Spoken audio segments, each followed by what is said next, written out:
Bismillahirrahmanirrahim. Assalamualaikum warahmatullahi wabarakatuh. Apa kabar anak-anak semua? Semoga kalian selalu dalam keadaan sehat walafiat dan bersemangat ya. Pada pagi hari ini kita akan memulai pembelajaran dengan membaca doa raditu billahi rabba bil islami dina Muhammadin sallallahu alaihi wasallam nabiyya. Allahumma inni as'aluka ilman nafi'an wa rizqan thayyiban wa amalan mutaqabbalan. Baik. Kita akan memulai pembelajaran di kelas 3 ini, yaitu ciri-ciri makhluk hidup. Nah, kita mulai dari tema 1, subtema 1 ya, masih pembelajaran pertama, pertumbuhan dan perkembangan makhluk hidup. Nah, kita akan belajar nih di sini. Apa sih ciri-ciri makhluk hidup dan apa yang membedakan makhluk hidup dengan benda mati? Nah, ciri-ciri yang pertama, makhluk hidup itu membutuhkan makanan. Nah, makanan sangat penting bagi kehidupan untuk melakukan aktivitas sehari-hari. Manusia, hewan, dan tumbuhan memerlukan makanan untuk bertahan hidup.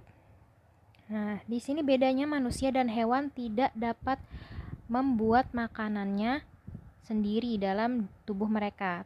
Beda dengan tumbuhan. Tumbuhan itu bisa membuat makanannya sendiri. Hebat ya tumbuhan ya, bisa membuat makanan sendiri di dalam tubuh mereka dengan namanya proses fotosintesis.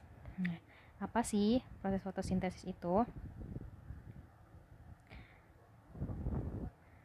Proses fotosintesis adalah ketika kita akan lihat ya, fotosintesis itu adalah proses pengolahan gas karbon dioksida. Di sini karbon dioksida itu apa sih? Kita kan bernafas nih.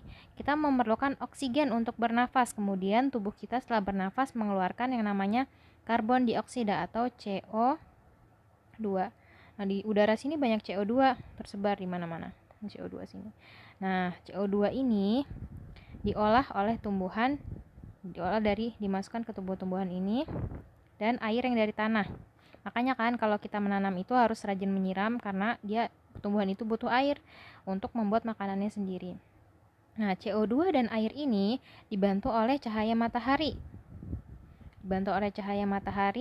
Dan akan menghasilkan yang namanya oksigen atau O2 yang kita hirup. Makanya kita terasa kalau kita di bawah pohon rasanya sejuk sekali kan teman-teman, karena kita bisa menghirup banyak oksigen dan tumbuhan itu mendapat karbohidrat untuk makanannya dia.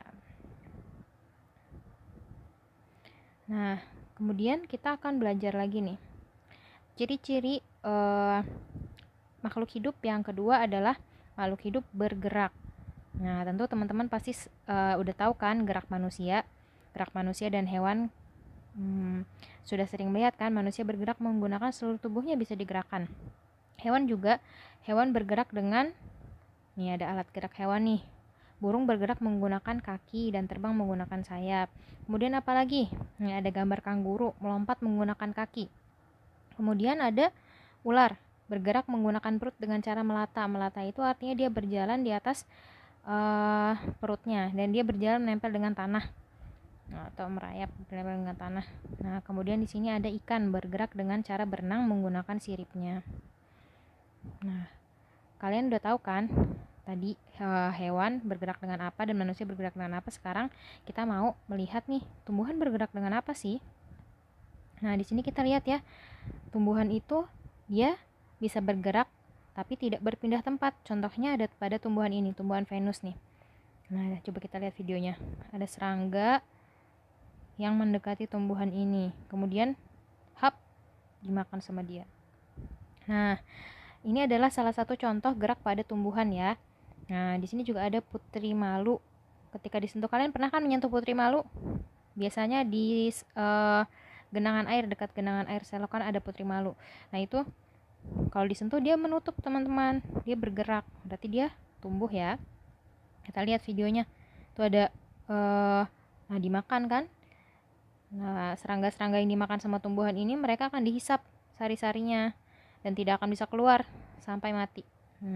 Seperti inilah tumbuhan, namanya tumbuhan Venus. Menarik sekali kan teman-teman? Masya Allah ya, maha besar Allah bisa menciptakan tumbuhan yang memakan serangga-serangga ini. Nah, kemudian kita sudah tahu kan betapa maha besarnya Allah bisa menciptakan tumbuhan yang bergerak, manusia mendapat makanan, hewan bisa hidup dan bertumbuh besar, mendapatkan makanan, dapat rezeki dari Allah. Dengan begitu, kita harus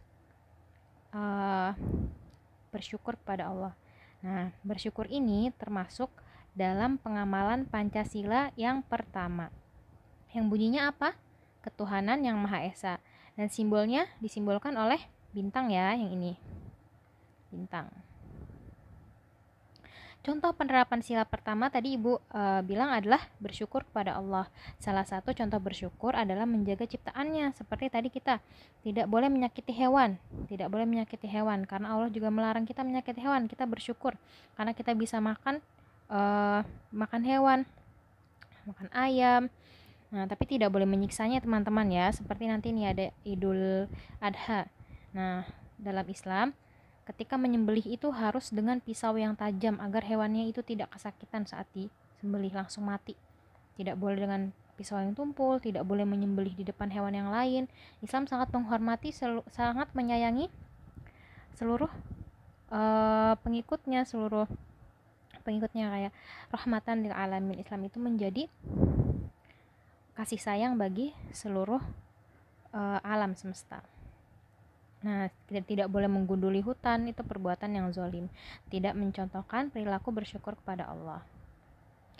Baik, nah sekarang nih ciri-ciri yang ketiga apa sih? Ciri-ciri makhluk hidup yang ketiga adalah makhluk hidup berkembang biak. Makhluk hidup berkembang biak untuk mempertahankan keturunan dan tidak punah dari muka bumi. Nah, punah itu apa? Punah itu menghilang. Tidak ada satupun makhluk itu. Misalnya nih, makhluk-makhluk yang hampir punah di muka bumi apa? Hewan. Ada badak. Badak itu hampir punah. Kemudian ada spesies-spesies macan yang hampir punah juga karena diburu dan akhirnya tidak ada di muka bumi ini. Nah, manusia di muka bumi ini semakin bertambah banyak karena manusia berkembang biak. Manusia berkembang biak dengan cara melahirkan anak. Nah, kemudian kita akan belajar bagaimana sih perkembangbiakan hewan. Artinya berkembang biak itu mempunyai anak ya, anak keturunan. Hewan berkembang biak dengan cara bertelur, misalnya ayam, itik, dan penyu. Nah, apalagi nih yang bertelur nih? Cicak bertelur ya. Apalagi yang bertelur, nanti kalian bisa sebutkan ya hewan-hewan yang bertelur yang kalian tahu. Kemudian, kanguru berkembang biak dengan cara melahirkan anak. Begitu juga singa, kerbau, rusa, sapi, kucing, hewan-hewan mamalia berkembang biak dengan cara melahirkan anak. Nah, mamalia itu apa sih? Mamalia itu hewan yang menyusui. Biasanya sih ditandai kalau hewan darat dia punya telinga yang kelihatan. Ayam telinganya kelihatan nggak? Nah, ini hanya salah satu tanda saja ya. Tapi ada juga mamalia laut yang dia itu tidak mempunyai telinga seperti dugong. Nah, hewan-hewan itu tuh melahirkan itu dan hewan-hewan itu menyusui anaknya. Oke, sekarang kita sudah selesai materi untuk hari ini. Gampang kan teman-teman? Nah, Ibu akan kasih tugas nih. Pembelajaran 1, ayo berlatih halaman 3, 4, 5, dan 9. Tentu kalian sudah baca kan kemarin? Pembelajaran 2, ayo berlatih halaman 12, 14, dan 15. Jangan lupa dikumpulkan ya, fotokan halaman 5, 9, dan 15. Kemudian kirim ke WhatsApp Bu Kiki. Nah, secara japri difotokan, kemudian dikirimkan secara japri. Baik anak-anak, kita selesaikan pelajaran hari ini dengan membaca doa kafaratul majelis. Subhanaka Allahumma bihamdik, asyhadu alla ilaha illa anta, astaghfiruka wa atubu ilaik. Assalamualaikum warahmatullahi wabarakatuh.